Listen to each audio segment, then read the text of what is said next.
The Adventures of Sherlock Holmes by Sir Arthur Conan Doyle. Adventure 1. A Scandal in Bohemia. Sections 1 through 3. Section 1. To Sherlock Holmes, she is always the woman. I have seldom heard him mention her under any other name. In her eyes she eclipses and predominates the whole of her sex. It was not that he felt any emotion akin to love for Irene Adler. All emotions, and that one particularly, were abhorrent to his cold, precise, but admirably balanced mind. He was, I take it, the most perfect reasoning and observing machine that the world has seen. But as a lover, he would have placed himself in a false position.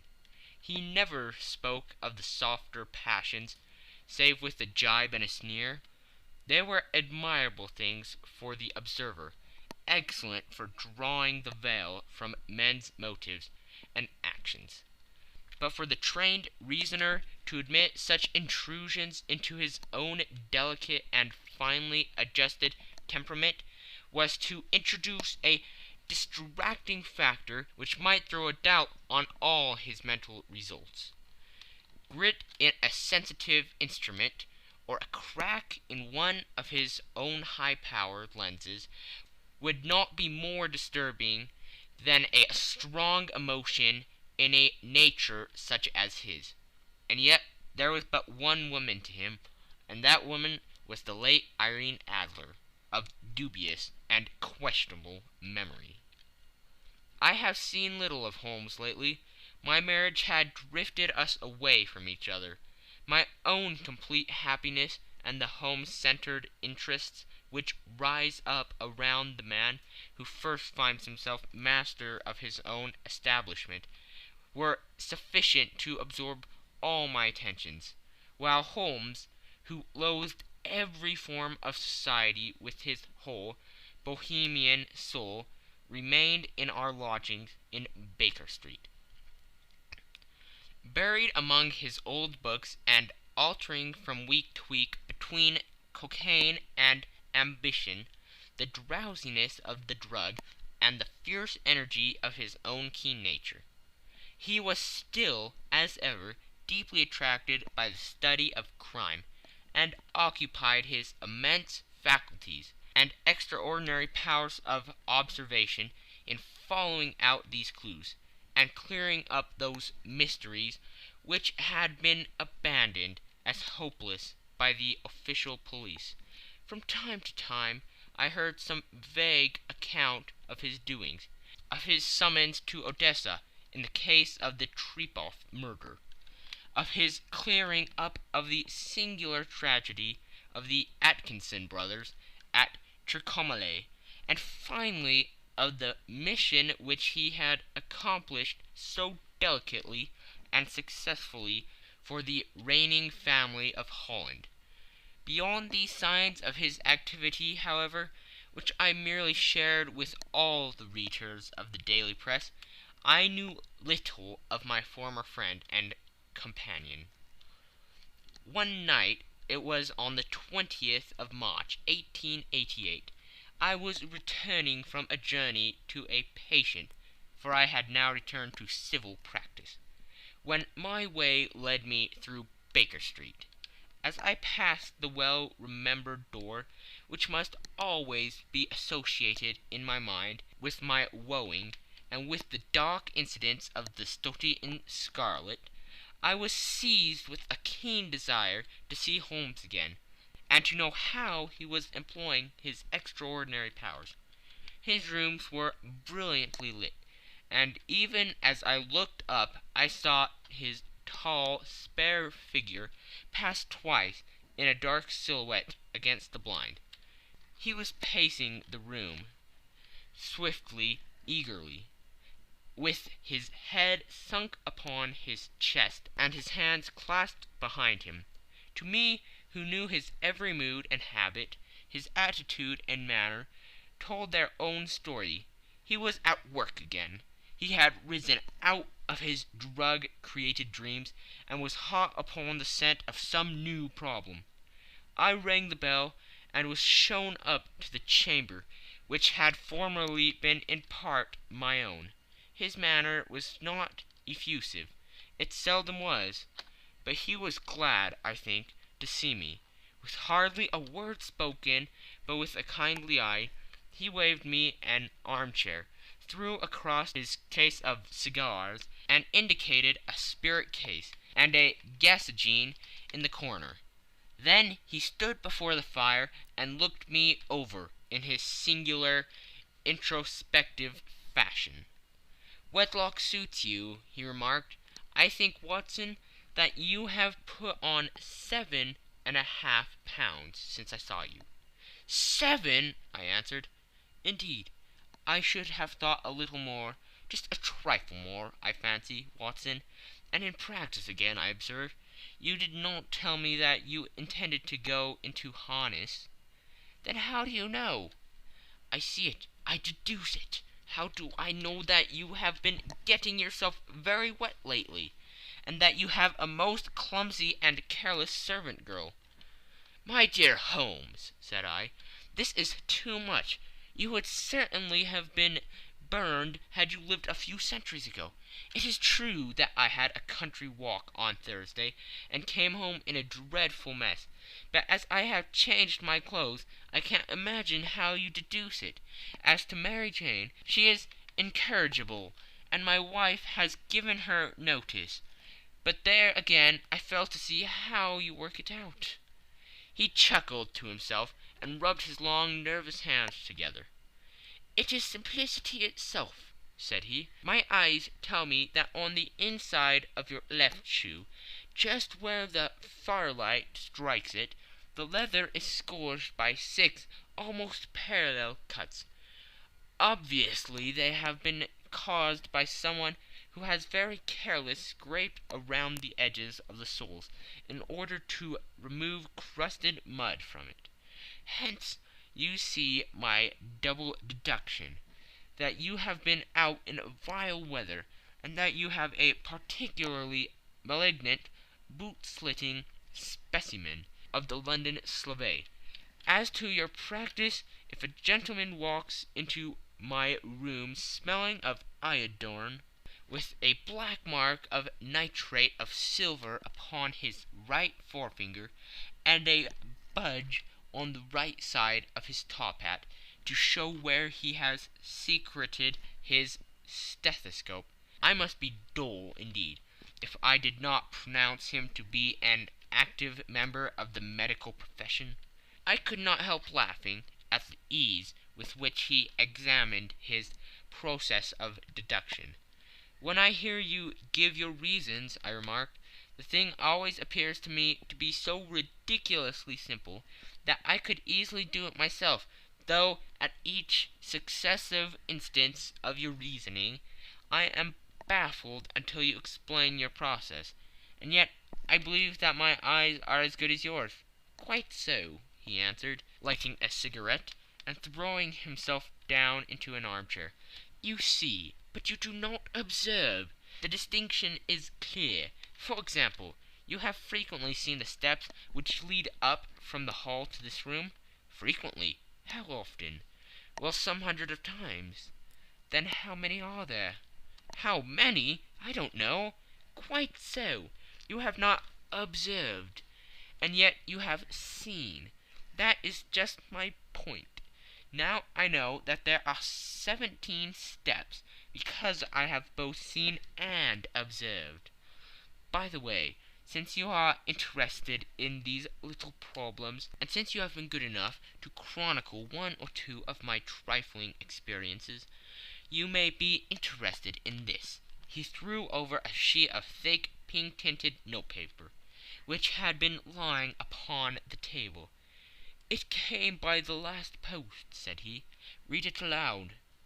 The note was undated, and without either signature or address. "There will call upon you tonight, at 7:45, it said, "a gentleman who desires to consult you upon a matter of the very deepest moment.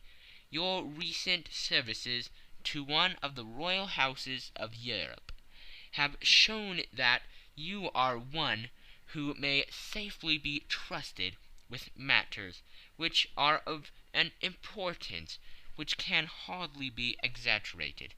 This account of you will have from all quarters received, but in your chamber then at that hour, and do not take it amiss if your visitor wears a mask. This is indeed a mystery, I remarked. What do you imagine that it means? I have no data yet. It is a capital mistake to theorize before one has data. Insensibly one begins to twist facts to suit theories, instead of theories to suit facts. But the note itself, what do you deduce from it? I certainly examined the writing, and the paper upon which it was written. The man who wrote it was presumably well-to-do, I remarked, endeavoring to imitate my companion's process. Such paper could not be bought under half a crown a packet. It is peculiarly strong and stiff. Peculiar, that is the very word, said Holmes. It is not an English paper at all. Hold it up to the light. I did so, and saw a large E with a small g, a P, and a large G with a small t woven into the texture of the paper. What do you make of that? Asked Holmes. The name of the maker, no doubt, or his monogram, rather. Not at all. The G with the small t stands for Gesellschaft, which is German for company. It is a customary contraction like our CO. P, of course, stands for paper. Now for the E.G. Let us glance at our continual gazetteer. He took down a heavy brown volume from his shelves. Eglots. Here we are. Egeria. It is in a German-speaking country in Bohemia, not far from Carlsbad, remarkably as being the scene of the death of Wallenstein, and for its numerous glass factories and paper mills. Ha ha, my boy, what do you make of that? His eyes sparkled, and he sent up a great blue triumphant cloud from his cigarette. The paper was made in Bohemia, I said. Precisely. And the man who wrote the note is a German. Do you note the particular contraction of the sentence? This account of you we have from all quarters received. A Frenchman or Russian could not have written that. It is the German who is so unconscious to his verbs. It only remains, therefore, to discover what is wanted by this German, who writes upon Bohemian paper and prefers wearing a mask to showing his face.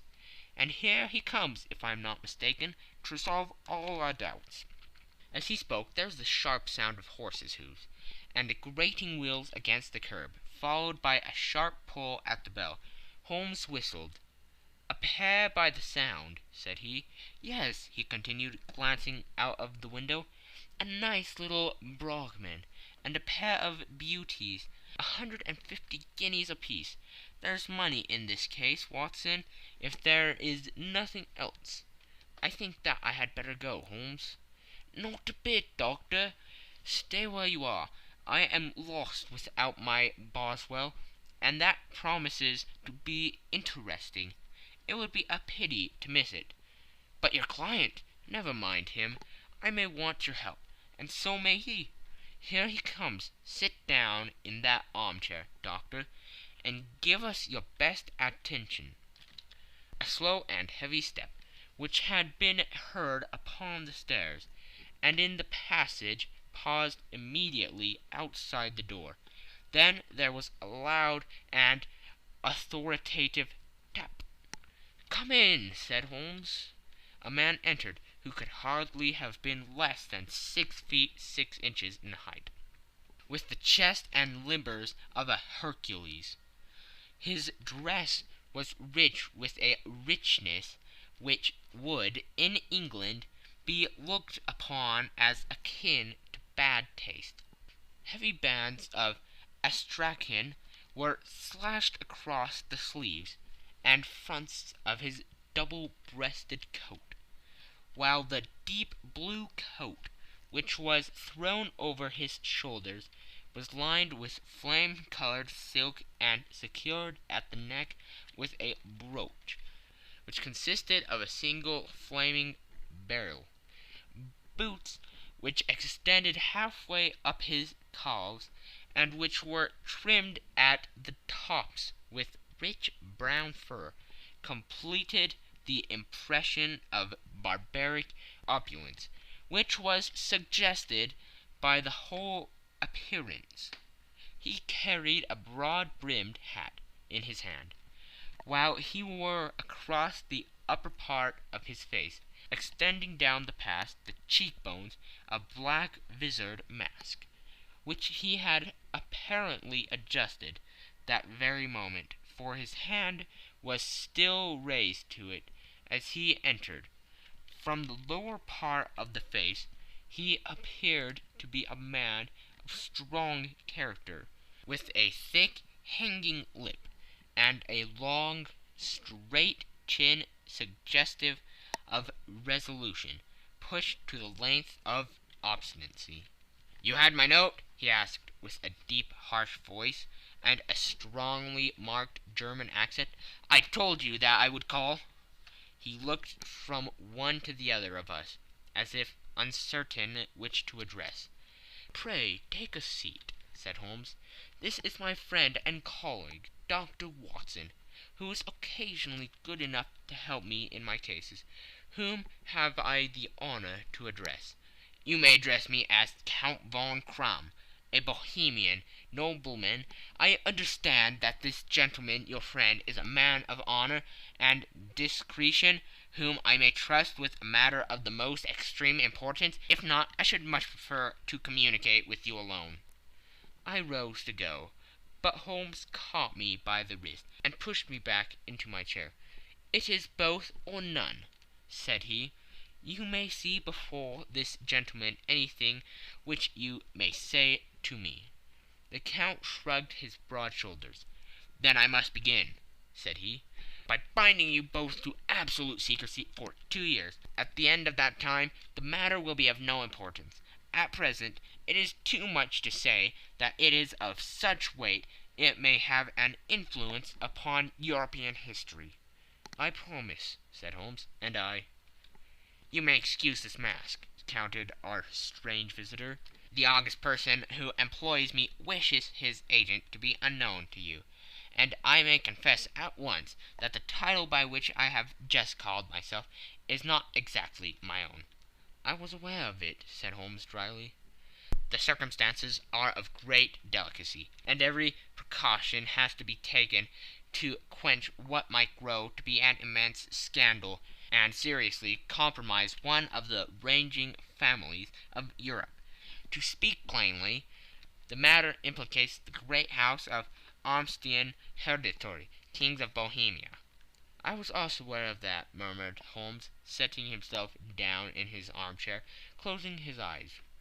Our visitor glanced with some apparent surprise at the rigid, longing figure of the man, who had been no doubt depicted to him as the most incisive reasoner and most energetic agent in Europe. Holmes slowly reopened his eyes and looked impatiently at his gigantic client. "If your Majesty would condescend to state your case," he remarked, "I should be better able to advise you." The man sprang from his chair and paced up and down the room in uncontrollable agitation. Then, with a gesture of desperation, he tore the mask from his face and hurled it upon the ground. "You are right!" he cried. "I am the king. Why should I attempt to conceal it?" "Why, indeed?" murmured Holmes. "Your Majesty had not spoken before. I was aware that I was addressing William Gottrich Sigmund von Armstrong, Grand Duke of Castle Flatzin, and hereditary King of Bohemia." "But you can understand," said our strange visitor, sitting down once more and passing his hand over his high white forehead. "You can understand that I am not accustomed to doing such business in my own person, that I could not confide it to an agent without putting myself in his power. I have come incognito from Prague, from the purpose of consulting you." "Then pray consult," said Holmes, shutting his eyes once more. "The facts are briefly these. Some 5 years ago, during a lengthy visit to Warsaw, I made the acquaintance of the well-known adventuress Irene Adler. The name is no doubt familiar to you?" "Kindly look her up in my index, doctor," murmured Holmes, without opening his eyes. For many years he had adopted a system of docking all paragraphs concerning men and things, so that it was difficult to name a subject or a person on which he could not at once furnish information. In this case I found her biography sandwiched in between that of Hebrew rabbi and that of staff commander, who had written a monograph upon the deep-sea fishes. "Let me see," said Holmes. Born in New Jersey in the year 1858. Contrito. La Scala. Prima donna Imperial Opera of Warsaw. Yes! Retired from the operatic stage. Ha! Living in London. Quite so, your Majesty. As I understand, become entangled with this young person, wrote her some compromising letters, and is now desirous of getting these letters back." "Precisely so. But how? Was there a secret marriage?" "None." "No legal papers or certificates?" "None." "Then I fail to follow your Majesty. If this young person should produce her letters from blackmailing or other purposes, how is she to prove their authenticity?" "There is writing." "Pooh! Forgery." "My private notepaper." "Stolen." "My own seal." "Imitated." "My photograph." "Bought." "We were both in the photograph." "Oh dear, that is very bad. Your Majesty has indeed committed an indiscretion." "I was mad, insane." "You have compromised yourself seriously." "I was only Crown Prince then. I was young. I am but 30 now." "It must be recovered." "We have tried and failed." "Your Majesty must pay. It must be bought." "She will not sell." "Stolen, then." 5 attempts have been made. Twice burglars in my pay ransacked her house. Once we diverted her luggage when she travelled. Twice she had been waylaid. There has been no result. "No sign of it?" "Absolutely none." Holmes laughed. "It is quite a pretty little problem," said he. "But a very serious one to me," returned the King, reproachfully. "Very indeed. What does she propose to do with the photograph?" "To ruin me." "But how?" "I'm about to be married." "So I have heard." "To Claudia Lorman von Saxe-Montenegrin, second daughter of the King of Scandinavia. You may know the strict principles of her family. She is herself the very soul of delicacy. A shadow of a doubt as to my conduct would bring the matter to an end." "And Irene Adler?" "Threatens to send him a photograph. And she will do it. I know that she will do it. You do not know her, but she has a soul of steel. She has the face of the most beautiful of women, and the mind of the most resolute of men. Rather than I should marry another woman, there are no lengths to which she would not go. None." "You are sure that she has not sent it yet?" "I am sure." "And why?" "Because she has said that she would send it on the day when the betrothal was publicly proclaimed. That would be next Monday." "Oh, then we have 3 days yet," said Holmes with a yawn. "That is very fortunate, as I have 1 or 2 matters of importance to look into just at present. Your Majesty will, of course, stay in London for the present?" "Certainly. You will find me at the Logram under the name of the Count von Kram. Then I shall drop you a line to let you know how we progress. Pray do so. I shall be all anxiety. Then as to money, you have carte blanche. Absolutely. I tell you that I would give one of the provinces of my kingdom to have that photograph. And for the present expenses, the king took a heavy chamois leather bag from under his cloak and laid it on the table. There are 300 pounds in gold and 700 in notes, he said. Holmes scribbled a receipt upon a sheet of his notebook and handed it to him. And mademoiselle's address, he asked. Is Brony Lodge, Supretime Avenue, St. John's Wood. Holmes took a note of it. What other question? Said he. Was the photograph a cabinet? It was. Then good night, your majesty, and I trust that we shall soon have some good news for you. And good night, Watson, he added, as the wheels of the Royal Brougham rolled down the street. If you will be good enough to call tomorrow afternoon at 3 o'clock, I should like to chat this little matter over with you. End of Section 1. Section 2. At 3 o'clock precisely, I was at Baker Street, but Holmes had not yet returned. The landlady informed me that he had left the house shortly after 8 o'clock in the morning. I sat down beside the fire, however, with the intention of awaiting him. However long he might be, I was already deeply interested in his inquiry, for though it was surrounded by none of the grim and strange features which were associated with the two crimes which I have already recorded, still the nature of the case and the exalted station of his client gave it a character of its own. Indeed, apart from the nature of the investigation which my friend had on hand, there was something in his masterly grasp of a situation, and his keen, incisive reasoning, which made it a pleasure to me to study his system of work, and to follow the quick, subtle methods by which he distinguished the most inextractable mysteries.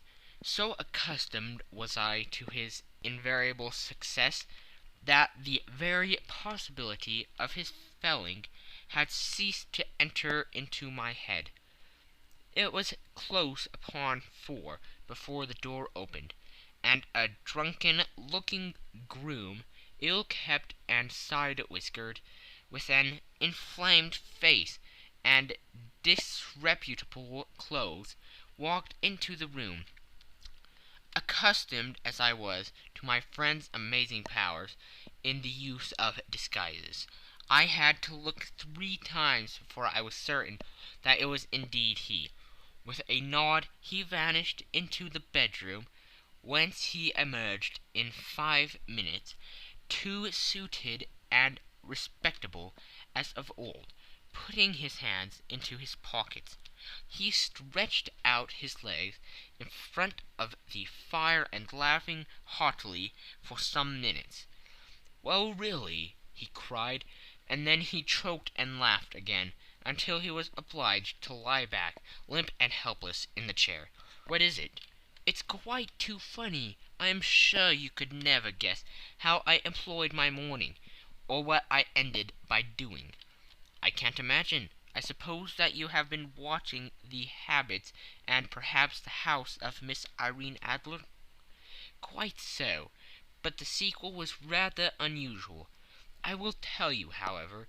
I left the house a little after 8 o'clock this morning, in the character of a groom, out of work. There is a wonderful sympathy and freemasonry among wholesaler, but one of them, and you will know all that there is to know, I soon found Brotny Lodge. It is a Bazille villa, with a garden at the back, but built on it right up to the road, 2 stories, sharp lock to the door, large sitting room on the right side, well furnished with long windows almost to the floor, and those prosperous English window fasteners which a child could open.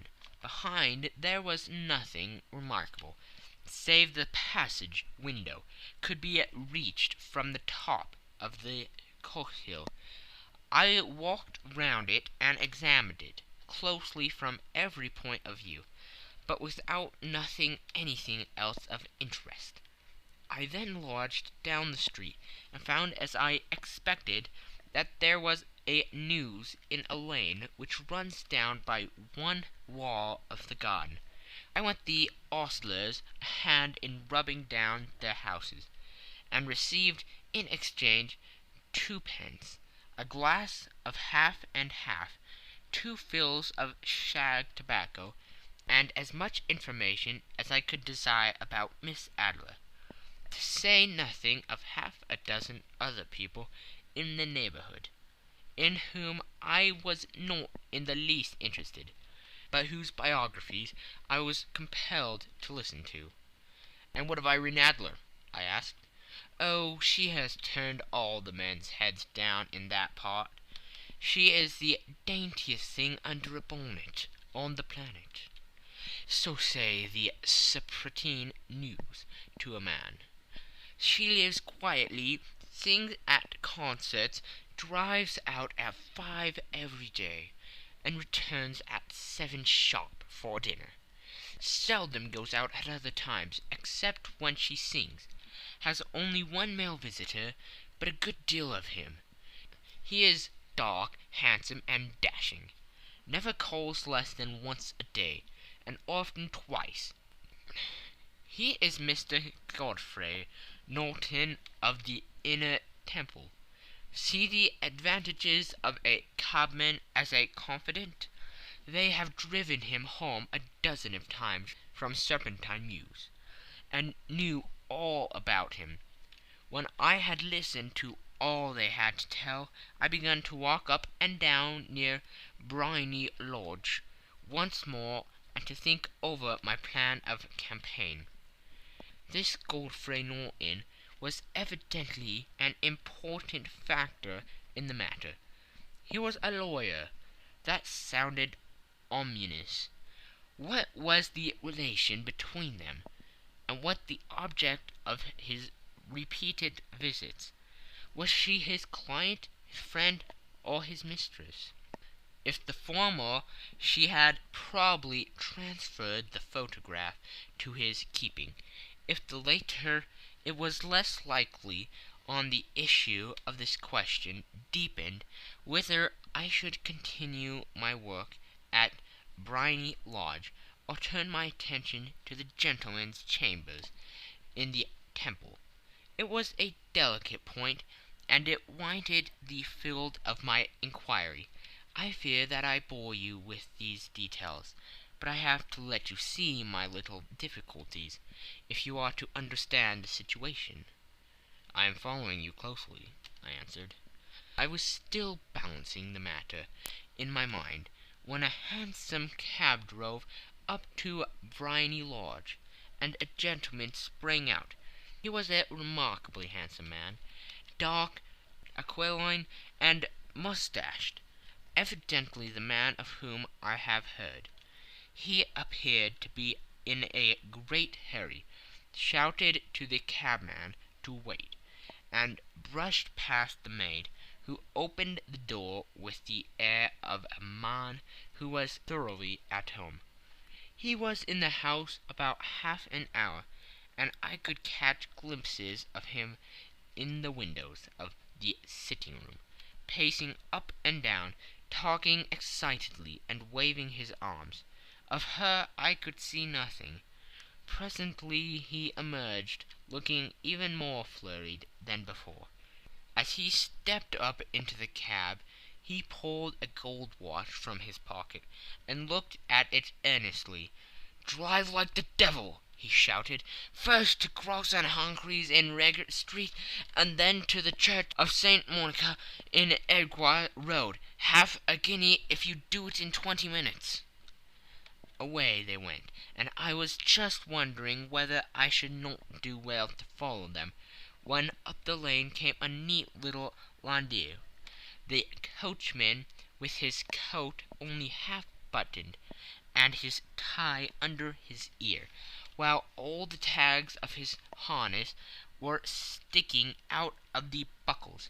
It hadn't pulled up before she shot out of the hall door and into it. I only caught a glimpse of her at the moment, but she was a lovely woman, with a face that a man might die for. "The Church of St. Monica, John," she cried, "and half a sovereign if you reach it in 20 minutes." This was quite too good to lose, Watson. I was just balancing whether I should run for it, or whether I should perch behind her landau, when a cab came through the street. The driver looked twice at such a shabby fare, but I jumped in before he could object.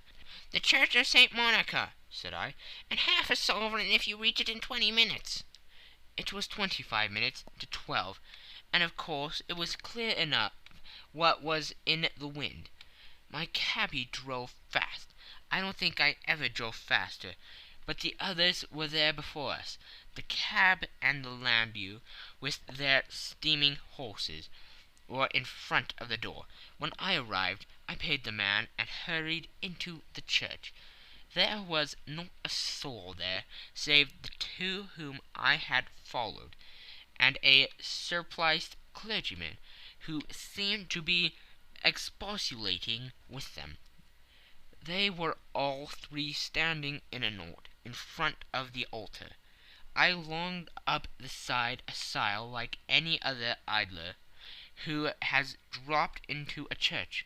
Suddenly, to my surprise, the three at the altar faced round to me, and Godfrey Norton came running as hard as he could toward me. "Hank," he cried, "you'll do. Come, come." "What then?" I asked. "Come, man, come, only 3 minutes, or it won't be legal." I was half dragged up to the altar, and before I knew where I was, I found myself mumbling responses which were whispered in my ear, and vouching for things of which I knew nothing, and generally assisting in the secure tying up of Irene Adler, spinster, to Godfrey Norton, bachelor. It was all done in an instant, and there was the gentleman thanking me on the one side and the lady on the other, while the clergyman beamed on me in front. It was the most preposterous position in which I ever found in my life, and it was the thought of it that startled me into laughing just now. It seems that there had been some informality about their license, that the clergyman absolutely refused to marry them without a witness of some sort, and that my lucky appearance saved the bridegroom from having to sally out into the street in search of a best man. The bride gave me a sovereign, and I mean to wear it on my watch chain in memory of the occasion. "That is a very unexpected turn of affairs," said I. "And what then?" "Well, I found my plans very seriously menaced. It looked as if the pair might take an immediate departure, and so necessity very prompt and energetic measures on my part. At the church door, however, they separated, he driving back to the Temple, and she to her own house. "I shall drive out into the park at 5 as usual," she said, as she left him. I heard no more. They drove away in different directions, and I went off to make my own arrangements. "Which are?" "Some cold beef and a glass of beer," he answered, ringing the bell. "I have been too busy to think of food, and I am likely to be bustier still this evening. By the way, Doctor, I shall want your cooperation." "I shall be delighted." "You don't mind breaking the law?" Not in the least. No running a chance of arrest? Not in a good cause? Oh, the case is excellent. Then I am your man. I was sure that I might rely on you. But what do you wish? When Miss Turner has brought in the tray, I will make it clear to you now, he said, as he turned hungrily on the simple fare that our landlady had provided. I must discuss it while I eat, for I have not much time. It is nearly 5 now. In 2 hours we must be on the scene of action. Miss Irene, or Madame, rather, returns from her drive at 7. We must be at Briony Lodge to meet her. And what then? You leave that to me. I have already arranged what is to occur. There's only one point on which I must insist. You must not interfere, come what may. You understand? I'm to be neutral, to do nothing whatever. There will probably be some small unpleasantness. Do not join in it. It will end in my being conveyed into the house. 4 or 5 minutes afterwards, the sitting-room window will be open. You are to station yourself close to that open window. Yes, you are to watch me, for I have been visible to you.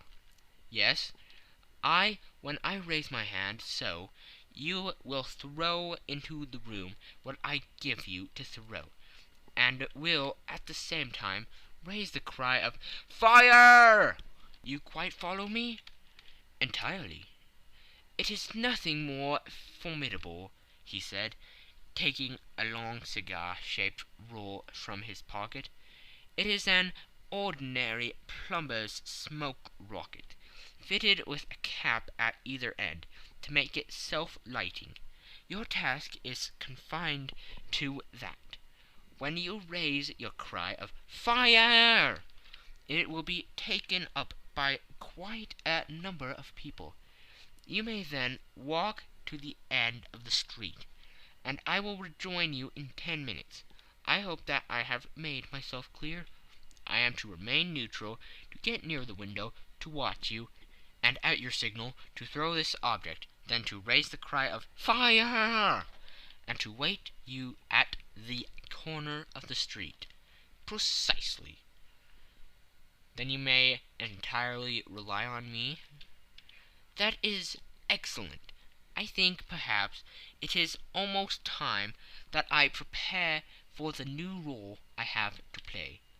He disappeared into his bedroom, and returned in a few minutes, in the character of an amiable and simple-minded nonconformist clergyman.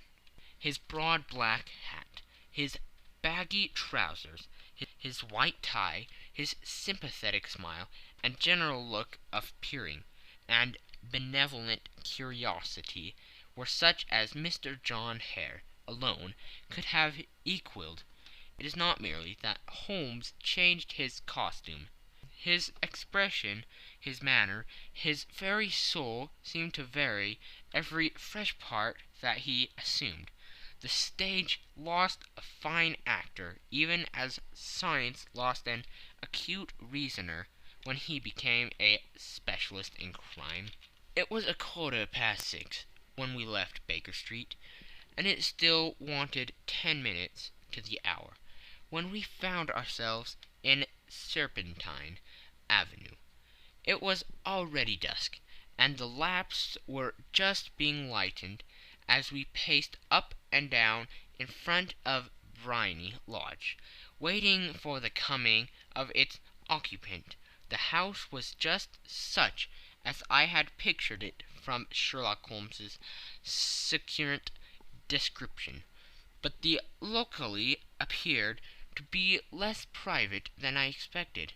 On the contrary, for a small street in a quiet neighborhood, it was remarkably animated. There was a group of shabbily dressed men smoking and laughing in a corner.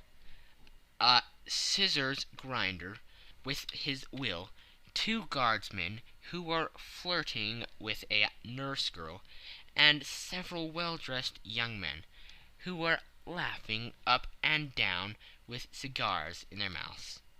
"You see," remarked Holmes, as we passed to and fro in front of the house, "this marriage rather simplifies matters. The photograph becomes a double-edged weapon now. The chances are that she would be as averse to its being seen by Mr. Godfrey Norton as our client is to coming to the eyes of his princess. Now the question is, where are we to find the photograph?" "Where indeed?" "It is most unlikely that she carries it about with her. It is cabinet size, too large for easy concealment about a woman's dress. She knows that the king is capable of having her waylaid and searched. 2 attempts of the sort have already been made. We may take it, then, that she does not carry it about with her." "Where, then?" "Her banker or her lawyer. There is that double possibility, but I am inclined to think neither. Women are naturally secretive, and they like to do their own secreting. Why should she have it over to anyone else? She could trust her own guardsmanship, but she could not tell what indirect or political influence might be brought to bear upon a business man. Besides, remember that she had resolved to use it within a few days. It must be where she can lay her hands upon it. It must be in her own house." "But it has twice been burgled." "Pshaw! They did not know how to look." "But how will you look?" "I will not look." "What then?" "I will get her to show me." "But she will refuse." "She will not be able to. But I hear the rumble of wheels. It is her carriage. Now carry out my orders to the letter." As he spoke, the gleam of the sidelights of a carriage came round the curve of the avenue. It was a smart little landau, which rattled up to the door of Bohemia Lodge. As it pulled up, one of the loafing men at the corner dashed forward to open the door, in the hope of earning a copper, but was elbowed away by another loafer, who had rushed up with the same intention. A fierce quarrel broke out, which was increased by the 2 guardsmen, who took sides with one of the longers, and by the scissors grinder, who was equally hot upon the other side. A blow was struck, and in an instant the lady, who had stepped from her carriage, was the centre of a little knot of flourished and struggling men, who struck savagely at each other with their fists and sticks. Holmes dashed into the crowd to protect the lady, but just as he reached her he gave a cry and dropped to the ground, with the blood running freely down his face. At his fall the guardsmen took their heels in one direction, and the longers in the other, while a number of better dressed people, who had watched the suffice without taking part in it, crowded in to help the lady and to attend to the injured man. Irene Adler, as I will still call her, had hurried up the steps, but she stood at the top with her superb figure outlined against the lights of the hall, looking back into the street. "Is the poor gentleman much hurt?" she asked. "He is dead," cried several voices. "No, no, there's life in him," shouted another, "but he'll be gone before you can get him to hospital." "He's a brave fellow," said a woman. "They would have got the lady's purse and watch if it hadn't been for him. They were a gang, and a rough one too. Ah, he's breathing now." "He can't lie here in the streets. May we bring him in, marm?" "Surely bring him into the sitting-room. There's a comfortable sofa. This way, please." Slowly and solemnly he was borne into the Bohemia Lodge, and laid into the principal room, while I still observed the proceedings from my post. by the window. The lamps had been lit, but the blinds had been drawn so that I could see Holmes as he lay upon the couch. I do not know whether he was seized with compunction at that moment for the part he was playing, but I know that I never felt more heartily ashamed of myself in my life than when I saw the beautiful creature against whom I was conspiring, or the grace and kindliness with which she waited upon the injured man.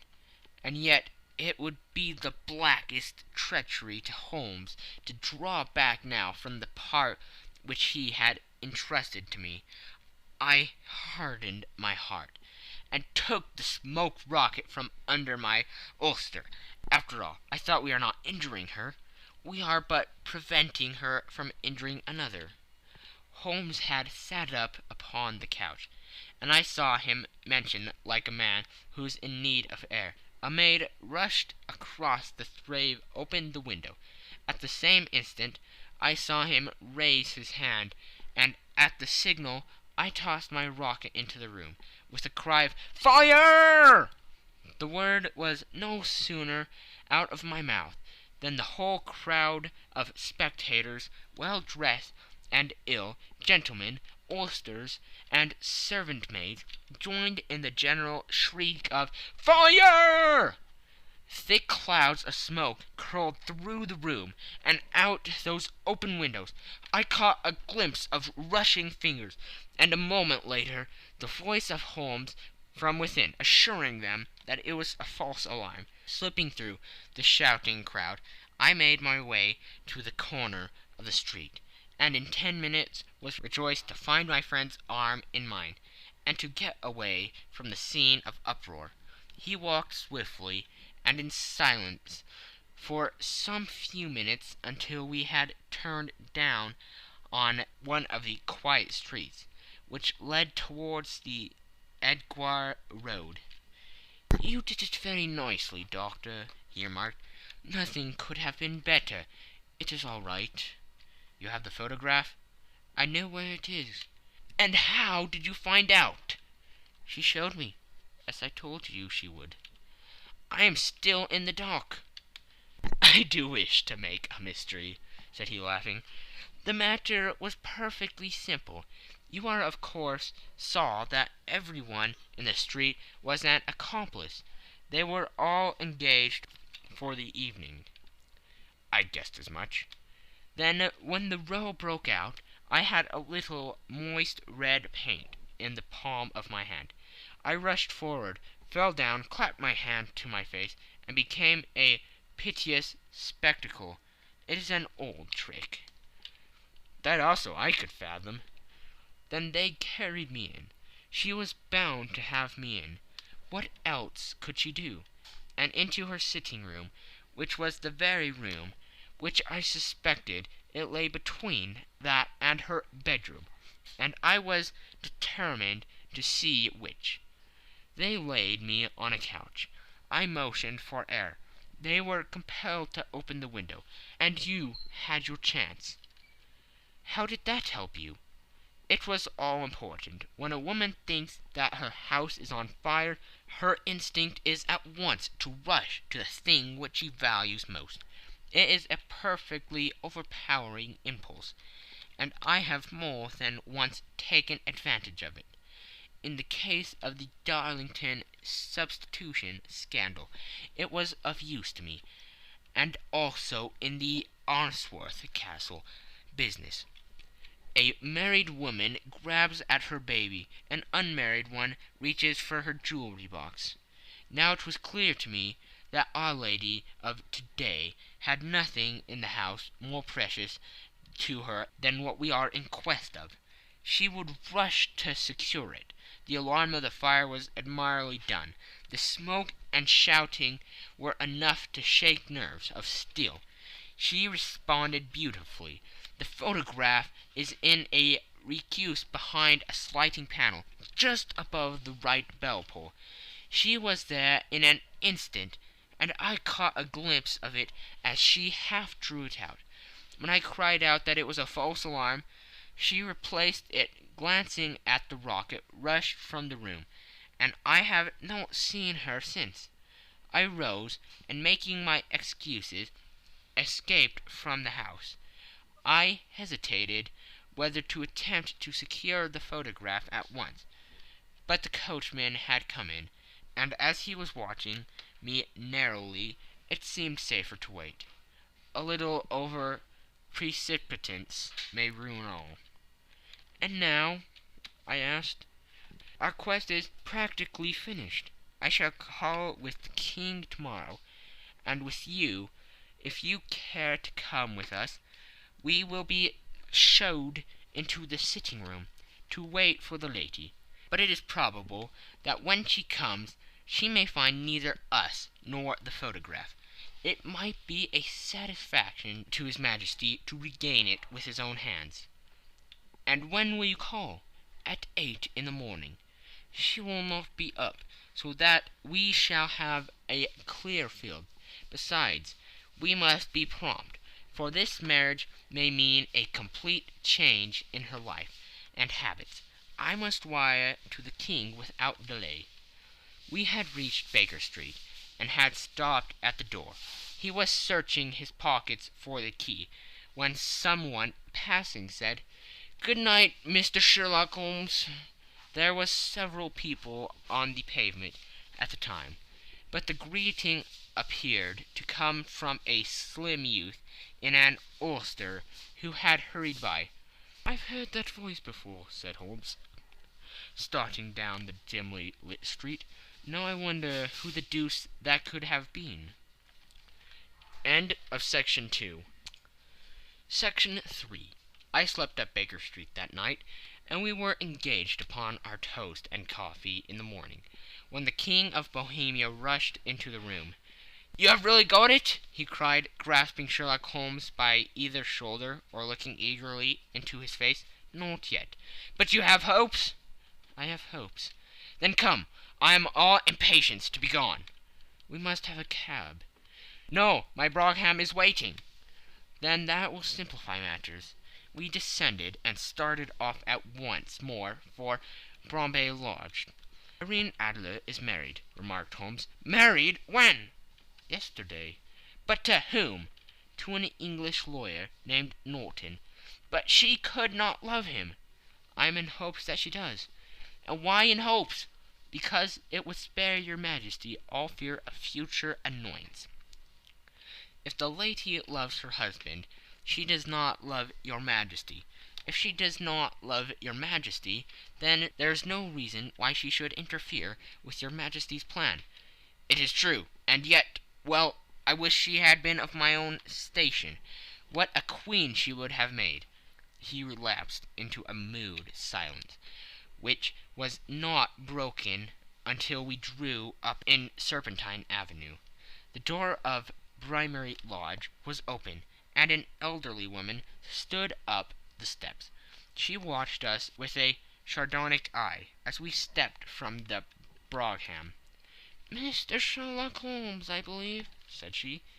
"I am Mr. Holmes," answered my companion, looking at her with a questioning and rather startled gaze. "Indeed, my mistress told me that you were likely to call. She left this morning with her husband by the 5:15 train from Charing Cross for the Continent." "What?" Sherlock Holmes staggered back with the chagrin and surprise. "Do you mean that she has left England?" "Never to return." "And the papers?" asked the King hoarsely. "All is lost." "We shall see." He pushed past the servant and rushed into the drawing-room, followed by the King and myself. The furniture was scattered about in every direction, with the dismantled shelves and open drawers, as if the lady had hurriedly ransacked them before her flight. Holmes rushed at the bell-pull, tore back a small sliding shutter, and plunging in his hand, pulled out a photograph and a letter. The photograph was of Irene Adler herself, in evening dress. The letter was superscribed to Sherlock Holmes, Esq., to be left till called for. My friend tore it open, and we all three read it together. It was dated midnight of the preceding night, and ran in this way. My dear Mr. Sherlock Holmes, you really did it well. You took me in completely. Until after the alarm of fire I had not a suspicion. But then, when I found how I had betrayed myself, I began to think. I had been warned against you months ago. I had been told that if the king employed an agent, it would certainly be you, and your address had been given me. Yet, with all this, you made me reveal what you wanted to know. Even after I became suspicious, I found it to think evil of such a dear, kind old clergyman. But you know I have been trained as an actress myself. Male costume is nothing new to me. I often take advantage of the freedom which it gives. I sent John the coachman to watch you, ran upstairs, got into my walking clothes, as I call them, and came down just as you departed. Well, I followed you to your door, and so made sure that I was really an object of interest to the celebrated Mr. Sherlock Holmes. Then I rather imprudently wished you good night, and started for the Temple to see my husband. We thought the best resource was flight, when we pursued by so formidable an antagonist. So you will find the nest empty when you call tomorrow. As to the photograph, your client may rest in peace.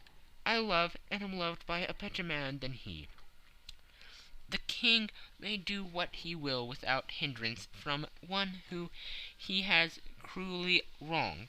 I keep it only to safeguard myself, and to preserve a weapon which will always secure me from any steps which he might take in the future. I leave a photograph which he might care to possess, and I remain, dear Mr. Sherlock Holmes, very truly yours, Irene Norton, née Adler. "What a woman! Oh, what a woman!" cried the King of Bohemia, when we had all three read this epistle. "Did I not tell you how quick and resolute she was? Would she not have made an admirable queen? Is it not a pity that she was not on my level?" "From what I have seen of the lady, she seems indeed to be on a very different level to you, Majesty," said Holmes coldly.